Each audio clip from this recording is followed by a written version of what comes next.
गजा के अंदर जो जंग चल रही है उसमें 5 लोग मारे गए हैं, 5 सैनिक मारे गए हैं इजराइल के आज। वहीं लेबनान ने 140 से ज्यादा मिसाइलें आज फायर की हैं। डर के नेतन्याहू छिप गया है बंकर में और काफी सारा वहां पर नुकसान होने की खबर है। सऊदी अरब ने पहली बार कहा है कि इजराइल जो कुछ कर रहा है गजा में वो जेनोसाइड है और उसको रोका जाना चाहिए। साथ ही गजा में इमदाद का मामला बढ़ गया है, अल्जीरिया उसको यूएनएससी में लेके गया है। तो अमेरिका ने चेतावनी दी है कि अगर वेडनेसडे से पहले यानी कल से पहले अगर चीजें नॉर्मल नहीं होती हैं तो हथियारों का आना भी रुक सकता है। गजा की हालत इतनी खराब है, इस छोटे से वीडियो को देखिए आप। एक बच्ची, छोटी सी बच्ची अकेली हो गई है, मां बाप घर के सारे लोग मारे गए हैं और इमदाद की तलाश में, खाने की तलाश में अकेले भटक रही है। अगर इतना सब देखने के बाद भी अमेरिका और बाकी दुनिया की आंखें नहीं खुलती हैं तो यह बायसे शर्म होगा सारी दुनिया के लिए। ये और इससे जुड़ी हुई ढेर सारी खबरें लेकर हाजिर हूं, देखते रहिए पूरा वीडियो।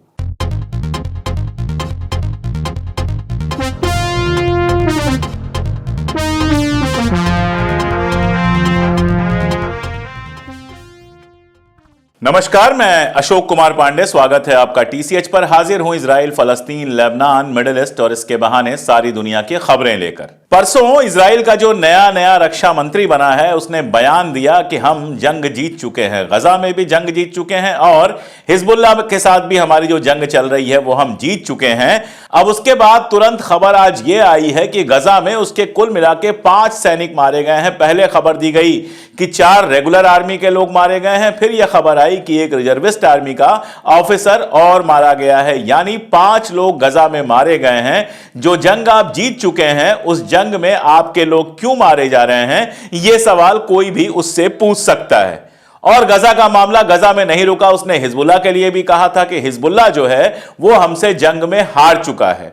कल ही जो उनके नए चीफ बने हैं नईम कासिम, उनकी तस्वीरें आई और ये जो तस्वीरें थी वो मिलिट्री ड्रेस में थी, यानी कि जहां लड़ाई चल रही है, जहां जंग चल रही है वहां पर वो थे।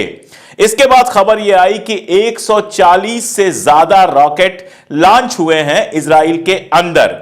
यह कितना खतरनाक था आप इससे अंदाजा लगा लीजिए कि आईडीएफ का जो अपना अकाउंट है, इजरायली डिफेंस फोर्स का जो अपना अकाउंट है, उसने बाकायदा जलते हुए घरों और जलती हुई कारों की तस्वीरें पोस्ट की और कहा कि हम पर अटैक हुआ है। हालांकि माना सिर्फ इतना कि 7 लोग घायल हुए हैं, लेकिन जिस तरह का हमला हुआ है, जिस तरह से ड्रोनें और मिसाइलें बिल्कुल जमीन तक पहुंची हैं, मैं चाह के भी सारी वीडियोस दिखा नहीं सकता। अगर वो वीडियोस मैं यहां पे लगाऊंगा तो यूट्यूब चैनल को ब्लॉक कर सकता है, वीडियो को ब्लॉक तो कर ही देगा। लेकिन जिस तरह की वो वीडियोस आई हैं, जिस तरह की खबरें आई हैं और जिस तरह आईडीएफ ने खुद ये पोस्ट किया है कि उसके ऊपर अटैक हुआ है, जो असल में नुकसान हुआ होगा वो इससे काफी ज्यादा नुकसान हुआ होगा, जो बताने में आईडीएफ हमेशा शर्माता रहा है, अपने लोगों की संख्या हमेशा घटा के बताता है। तो जिस जंग को जीता हुआ घोषित किया था परसों नए बने डिफेंस मिनिस्टर ने, उस जंग में अगर सिर्फ कल की बात देख लें और आज की बात देख लें तो कई लोग मारे गए हैं, कई सारी बिल्डिंग्स तबाह हुई हैं। और टाइम्स ऑफ इंडिया यह खबर दे रहा है कि कम से कम 2 ऐसे आर्मी के बेस हैं जो पूरी तरह से खत्म हो चुके हैं। एक वीडियो कल आ रहा था जहां पे किरियात सोमाना में जो वहां का मेयर है उससे लोग पूछ रहे हैं कि बताइए आज की रात हम कैसे सोएं, कहां सोएं, क्योंकि हमारे पास सोने के लिए कोई जगह नहीं है। सारे के सारे हाइफा में, किरियात समाना में और बाकी सारी जगहों पर लगातार रॉकेट और मिसाइल्स गिर रही हैं। आप समझ सकते हैं कि जंग किस लेवल पर वहां चल रही है। इस जंग के साथ जुड़ी हुई एक और बड़ी मजेदार चीज है, मैंने कल आपको बताया था और बहुत डिटेल में डिस्कस किया था कि कैसे वहां पर सीज फायर का एक फर्जी प्रस्ताव दिया गया है, जिसमें इजराइल की आर्मी को यह हक दिया गया है कि वो एकदम बॉर्डर पे और बॉर्डर से 4-5 किलोमीटर अंदर तक घूम सकती है। लेबनीज आर्मी से कहा गया है कि आप बॉर्डर पे रहिए और हिजबुल्लाह से हथियार छीनने और हिजबुल्लाह को खत्म करने की बात है। कल भी मैंने कहा था कि कोई भी इस प्रस्ताव को मानने वाला नहीं है। हारिज जो इजराइल का थोड़ा सा दिमाग वाला अखबार है, जो पूरी तरह से सरकारी अखबार नहीं है, उसने एक आर्टिकल छापा है जिसका शीर्षक यही है कि इजराइल अगर जिस तरह का सीज फायर दे रहा है उस तरह के सीज फायर को लेबनान में कोई स्वीकार नहीं करेगा। यही वो बात है जो कल ही मैं कह रहा था और आज हारिज ने इस बात को छापकर मेरी ही बात पर मुहर लगा दिया। इतना ही नहीं, कार्ड्स कह रहा है कि सीज फायर कोई नहीं होगा, जब तक हम जंग पूरी जीत नहीं जाएंगे तब तक हम वहां से पीछे नहीं हटेंगे। कार्ड यानी वहां का नया नया डिफेंस मिनिस्टर, जिसके बनने के बाद वहां जम के मीम बन रहे हैं, जम के कार्टून बन रहे हैं, जिसको कोई सीरियसली नहीं लेता है। सब मानते हैं कि यह नेतन्याहू का चमचा है, यह वही कहेगा जो नेतन्याहू कहेगा। जो आदमी नेतन्याहू के सामने खड़ा होकर बोलता था या बोल सकता था गैलेंट, उसको हटा दिया गया। तो यह बंदा कह रहा है कि सीज फायर का कोई प्रस्ताव नहीं है, जबकि वहां के जो फॉरेन मिनिस्टर है वो कह रहे हैं कि सीज फायर का प्रपोजल भेज दिया गया है। लेबनान का कहना है कि हमारे पास कोई सीज फायर का प्रपोजल नहीं आया है। दरअसल ट्रंप ने राष्ट्रपति बनने के बाद यह सीधे सीधे 3 बार कल नेतन्याहू की बात हुई है और लोग मिले हैं, यह बात लगता है सीधे सीधे कह दी है कि मेरे कुर्सी पर बैठने से पहले यह जंगें खत्म कर देना चाहिए। बताया यह जा रहा है कि नेतन्याहू को यह बात बिल्कुल क्लियर ट्रंप ने कर दी है कि यह जंग आप लंबी नहीं खींच सकते, खत्म कर दें। इसके अलावा जो वेस्ट बैंक में फिलिस्तीनियन लिबरेशन अथॉरिटी पीएलओ के जो प्रेसिडेंट हैं अब्बास साहब, उनसे बात हुई फोन पर जब, तब भी ट्रंप ने यह कहा कि मैं बहुत जल्दी गजा का वार खत्म कर दूंगा। असल में पिछली बार जब सत्ता में था, राष्ट्रपति था ट्रंप, उस समय बहुत सारा तमाशा हुआ। उस समय वो इजराइल के साथ बिल्कुल खड़ा था, यहां तक कि वेस्ट बैंक को अनेक्स करने के लिए यानी इजराइल में मिलाने के लिए जो इजराइल की पूरी योजना थी उसके साथ भी था। सीरियन गोलन हाइट्स पे जो क्लेम करता है इजराइल, उसका भी समर्थन किया था। लेकिन जब वो गद्दी से हट गया उसके बाद दोनों के बीच में रिश्ते बहुत खराब रहे हैं। इस बार जब वो लौट के आया है तो सब यही सोच रहे हैं वो क्या करेगा। इस बात में कोई दो राय नहीं है कि बहुत सारे इजराइल के समर्थन करने वाले लोगों को वो अपने यहां अपनी सरकार में ले रहा है, लेकिन उसके साथ ही स्टेफन मिलर जैसे लोगों को भी सरकार में ले रहा है, जिनसे यहूदी और इजराइल काफी नाराज रहे हैं। पिछली बार जब वो था तो उसके खिलाफ बाकायदा चिट्ठियां लिखी गई थी, बाकी सारा कुछ किया गया था। तो ये क्लियर कह पाना मुश्किल है कि पिछली बार जिस तरह से वो इजराइल के साथ खड़ा था, इस बार भी उसी तरह से नेतन्याहू के साथ खड़ा होगा या फिर जंग बंद कराने की बात करेगा। इसीलिए थोड़ी सी हड़कंप मची हुई है। थोड़ी हड़कंप इसलिए मची हुई है कि कल आपको पता है बुलडोजर्स पर रोक लगा दी गई, मैंने आपको बताया था। अब बुधवार जो है, बुधवार का दिन तय था, अमेरिका ने बुधवार तक का दिन दिया था कि गजा के अंदर जो राहत की सारी सामग्री है, जो इमदाद है, वो लोगों तक पहुंचनी बिल्कुल कायदे से शुरू हो जाए, उसमें किसी तरह की रोक ना लगाया जाए। अब खबरें तो यहां तक हैं कि इजराइल ने अपने लोगों को खुली छूट दी थी कि जो ट्रक आ रहे हैं इमदाद की, उनको लूट लो। लेकिन अब जब ये लास्ट डेट आ रही है तो ये चिंता हो रही है कि अगर तब तक हमने कायदे से लोगों को खाने पीने का सामान, इमदाद वगैरह नहीं पहुंचाया तो अमेरिका हथियार भेजना भी बंद कर सकता है, यह डर है। और कल ही मैंने आपको कहा था कि गजा में जो अकाल जैसी कंडीशन है, फेमीन जैसी कंडीशन है, उसको लेके यूएनएससी में बात हो सकती है। और आज खबर आई कि अल्जीरिया ने यूएनएससी में नोटिस दी थी और उस नोटिस के बाद यूनाइटेड नेशन सिक्योरिटी काउंसिल में गजा में जो भुखमरी है, गजा में जो अकाल है, गजा में जो फेमीन है, उसको लेकर बातचीत होगी। यानी इजराइल इस मुद्दे पर घिर रहा है और अगर यह मुद्दा बड़ा हुआ तो हथियारों की सप्लाई पर भी असर पड़ सकता है। नेतन्याहू के ऊपर जो केसेस हैं वो लगातार खुल रहे हैं, लगातार दबाव बन रहा है कि उन केसेस को खोला जाए और नेतन्याहू को बाकायदा प्रोसिक्यूट किया जाए। आप जानते हैं 7 अक्टूबर को जो हमला हुआ है उसके पहले भी उसके ऊपर करप्शन के आरोप थे और कोर्ट से उसकी तनातनी चल रही थी। अब एक बार फिर से ये सारी चीजें जिंदा हुई हैं। इसी बीच में ईरान में जो हंदाला ग्रुप है उसने कमाल किया है।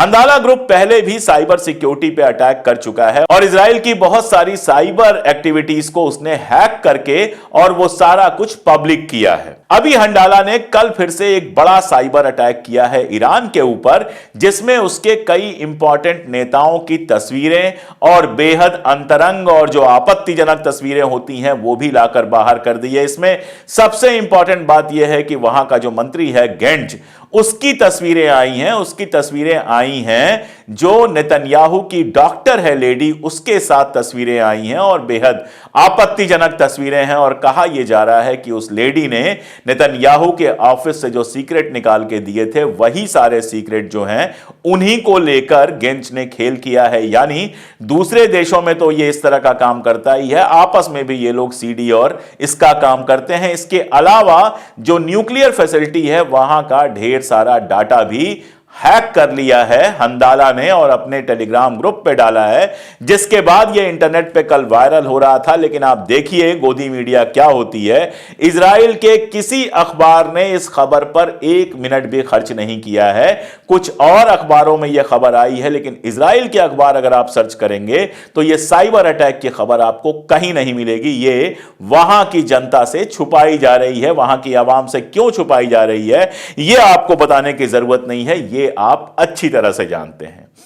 तीसरी और बड़ी खबर यह है, कल मैंने जो वीडियो बनाया था उसका थंबनेल लिया था कि सऊदी अरब और ईरान में क्या पकड़ा है, और तब भी मैंने कहा था कि सऊदी अरब कुछ ना कुछ जरूर ऐसा कर रहा है जो अमेरिका और इजराइल की एक्सपेक्टेशन से अलग है। कल पहली बार जो अरब लीग की मीटिंग हुई है सऊदी अरब में, उसमें सऊदी अरब के जो क्राउन प्रिंस हैं उन्होंने साफ साफ कहा है कि इजराइल गजा के अंदर जेनोसाइड कर रहा है। इसके पहले उन्होंने कभी जेनोसाइड वर्ड का यूज नहीं किया था, और आप जानते हैं कि इजराइल जेनोसाइड शब्द का यूज करने वाले सारे देशों को अपने दुश्मन की तरह ट्रीट करता है। यानी आप कह सकते हैं कि जबानी ही सही वहां के क्राउन प्रिंस ने इजराइल के दुश्मन मुल्क के रूप में स्टेटमेंट दिया है। अब जो अरब लीग की मीटिंग हुई है वो अपने आप में बहुत इंपॉर्टेंट मीटिंग है। इस मीटिंग का जो फाइनल प्रपोजल आया, जो फाइनल इस मीटिंग का बयान आया, उसमें बहुत साफ साफ इस अमेरिका से कहा गया है कि इजराइल को हथियार भेजने पर रोक लगाए, इजराइल से कहा गया है कि युद्ध रोके, सीज फायर करवाया जाए, और गजा में जिस तरह का तमाशा चल रहा है, गजा में जिस तरह की तबाही चल रही है, उसको रोकने की बात हुई है। असद भी यहां पहुंचे थे, सीरिया के राष्ट्रपति असद भी यहां पर पहुंचे थे। असद ने बड़ी मजेदार बात कही। उन्होंने कहा कि अरब के नेता जो हैं वो सिर्फ जबानी बातें करते हैं, जबकि इजराइल सीधे सीधे लोगों को मार रहा है। इसके अलावा एक मजेदार बात यह हुई कि असद जब बोलने के लिए बैठे, जब उनका नंबर आया, जब उनको बोलना था, उसी समय आर्दोगा जो है वो छोड़कर चले गए, हॉल से बाहर चले गए। आप जानते हैं टर्की और सीरिया के बीच में पुरानी लड़ाई है और अभी भी लड़ाई चल रही। इसके अलावा यमन ने एक संदेश भेजा और उसमें साफ साफ कहा कि अरब के मुल्क सिर्फ जुबानी बातें करते हैं, इसके आगे कहीं नहीं बढ़ते हैं। यानी बहुत साफ बात यह है कि उस मीटिंग में ईरान ने और ईरान के साथ के लोगों ने यह बात क्लियर की कि ईरान, लेबनान, सीरिया और यमन के अलावा अरब जितने भी मुल्क हैं वो जबानी बातें चाहे जितनी भी कर लें, लेकिन सीधे सीधे फलस्तीन के साथ नहीं खड़े होते हैं।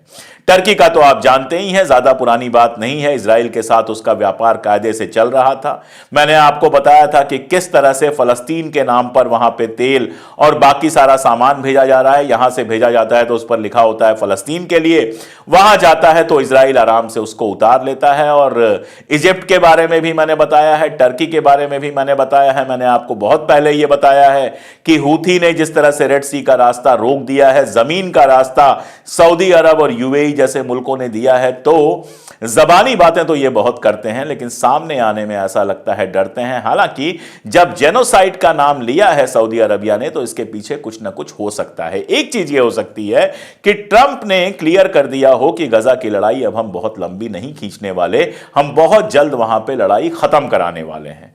अगर ट्रंप ने ऐसा कर दिया होगा तो आराम से सऊदी अरब को इतनी हिम्मत हो जाएगी कि वो जेनोसाइड जैसा वर्ड यूज कर सके, इजराइल के खिलाफ कड़ा रुख ले सके।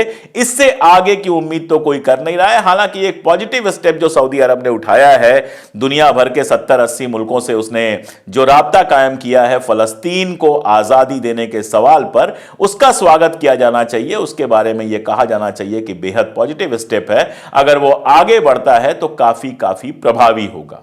इधर ईरान और रशिया की दोस्ती फिर से एक बार मजबूत हुई है। ईरान के जो बैंक के डेबिट कार्ड और क्रेडिट कार्ड हैं वो रशिया में भी ऑपरेट हो सकेंगे, और रशिया के जो डेबिट क्रेडिट कार्ड हैं वो ईरान के साथ भी आराम से यूज किए जा सकेंगे। ये एक बड़ा डेवलपमेंट है और बताता है कि रशिया और ईरान के बीच के जो रिश्ते हैं वो सिर्फ ऊपर ऊपर नहीं है, वो अंदर अंदर भी काफी गहरे हो रहे हैं। और ये बात अमेरिका के लिए हमेशा चिंता की रहेगी, क्योंकि वो जानता है कि इस दुनिया में अगर कोई मुल्क है जो अमेरिका को सीधी चुनौती दे सकता है हर मामले में, तो वो रशिया है। और दुनिया दो हिस्सों में बटी है, एक हिस्सा रशिया के साथ आया है, एक हिस्सा अमेरिका के साथ गया है। अब ये लेबनान वाली जंग कितनी सीरियस है, इसमें किस तरह से फंसा हुआ है इजराइल, इसका एक एग्जांपल मिला आज जो वहां के अखबारों में लेख छपे हैं। बताया यह जा रहा है कि वहां जो रिजर्विस्ट होते हैं, जो रेगुलर आर्मी में तो नहीं होते हैं, अपनी नौकरी करते हैं, अपना धंधा करते हैं, लेकिन जरूरत पड़ने पर आर्मी में शामिल हो जाते हैं। जब जंग की शुरुआत हुई थी तो अगर 100 लोगों को बुलाया जा रहा था तो 100 के 100 सेना में आ रहे थे। आज अगर 100 को बुलाया जा रहा है तो 20 से 25 लोग सेना में आने से इंकार कर रहे हैं, क्योंकि उनका मानना है कि इसमें एक बार डिप्लॉयमेंट हो जाएगा, एक बार जंग में हमको झोंक दिया जाएगा, तो उसके बाद वहां से हम कब बाहर निकलेंगे, जिंदा बाहर निकलेंगे या मुर्दा बाहर निकलेंगे, इसकी कहीं कोई गारंटी नहीं है। यानी पहले से ही आर्मी में कमी चल रही है, मैं आपको बता चुका हूं। इसके अलावा रिजर्विस्ट भी अपनी ड्यूटी निभाने से इंकार कर रहे हैं। वहीं हिजबुल्लाह यह कह रहा है कि हम लंबी जंग के लिए भी तैयार हैं। वो कह रहा है कि हम सीज फायर जब तक हमारी शर्तों पे नहीं होगा नहीं मानेंगे। अगर ये हमसे लंबी जंग करना चाहते हैं तो हम लंबी जंग के लिए भी तैयार हैं। जब 45 दिनों में 50,000 की इनकी जो आर्मी थी वो हमारा एक गांव कब्जा नहीं कर पाई, तो लंबी लड़ाई चलने दीजिए। देखते हैं कि किसको ज्यादा नुकसान होता है, इजराइल की आर्मी के सामने हिजबुल्लाह की आर्मी का यह कहना है। और इससे बहुत क्लियर है कि कुछ दिन पहले वहां के जो आर्मी चीफ ने बयान दिया था कि हिजबुल्लाह के केवल 20% बचे रह गए हैं हथियार, वो बिल्कुल झूठा बयान था। हिजबुल्लाह के पास अब भी काफी हथियार हैं। अगर वो एक दिन में 140-150 रॉकेट और ड्रोन लॉन्च कर रहा है तो जाहिर सी बात है कि उसके पास हथियारों की कोई कमी नहीं है। शायद यही वजह है कि जब उसके घर पे हमला हुआ था और उसके बाद लगातार ड्रोन और रॉकेट्स के हमले हो रहे हैं, तो नेतन्याहू परमानेंटली बंकर में रहने चला गया है। अब अपने घर में नहीं चल रहा है। ये वो डर है हिजबुल्लाह का, जिसके चलते नेतन्याहू को बंकर में रहना पड़ रहा है। दरअसल सबसे बुरा अगर कहीं हो रहा है तो गजा में हो रहा है। मैंने पहले भी आपको कल भी बताया था, मैं रोज बता रहा हूं। गजा के अंदर लगातार आसमान से बम गिरा के वहां के आम लोगों को जिस तरह से मारा जा रहा है, वहां जिस तरह से इमदाद जाने से रोका जा रहा है, लोगों को भूखा रखने की, लोगों को तड़पा तड़पा के मार देने की जो साजिश है, और खास तौर पर वहां के सहाफियों को जिस तरह से मारा जा रहा है। कल फ्रांचेस्का अल्बानिया का बयान आया कि इजराइल चाहता नहीं है कि कोई भी गजा में ऐसा हो जो गवाही दे सके। यह सबसे बड़ा खतरा है और दुनिया और अरब के मुल्कों को सबसे पहले यह देखना होगा कि गजा में वो कैसे पीस एस्टेब्लिश करते हैं, गजा के लोगों को कैसे इमदाद पहुंचाते हैं। जब तक वहां चीजें नॉर्मल नहीं होती हैं, ना हिजबुल्लाह के साथ कुछ नॉर्मल होने वाला है, ना ही ईरान के साथ कुछ नॉर्मल होने वाला है। और ट्रंप का सबसे बड़ा जो इम्तिहान है वो भी यही है कि वो गजा में जंग रुकवा पाता है या नहीं, या फिर गजा में जंग रुकवाना चाहता है या फिर इजराइल की मदद करता है गजा को बर्बाद करने में। इससे ही तय होगा कि उसके टाइम को एक बेहतर वक्त माना जाएगा या बदतर वक्त माना जाएगा। जैसे जैसे डिटेल्स आएंगी, जैसे जैसे बयानात आएंगे, जैसे जैसे घटनाएं होंगी, मैं आपको रिपोर्ट करता रहूंगा, वैसे ही जैसे मैं लगातार रिपोर्ट कर रहा हूं। जुड़े रहिए हमारे साथ, देखते रहिए हमारे वीडियोस। अगर आपको लगता है कि ये काम के वीडियोस हैं तो इनको दूर तक पहुंचाइए, दोस्तों तक पहुंचाइए, रिश्तेदारों तक पहुंचाइए। और अगर आपको लगता है कि मैं जो काम कर रहा हूं उसमें मेरे साथ आपको खड़ा होना चाहिए, तो आप हमारी मेंबरशिप ले सकते हैं। 3 रुपए रोज से भी कम पे हमें सीधे मदद कर सकते हैं, सुपर थैंक दे सकते हैं। और अगर सब्सक्राइब ना किया हो तो सब्सक्राइब तो बिल्कुल कर ही सकते हैं। आप हमारे साथ खड़े होंगे तभी कैमरे और सत्ता की आंख में आंख डालकर हम सच कह पाएंगे।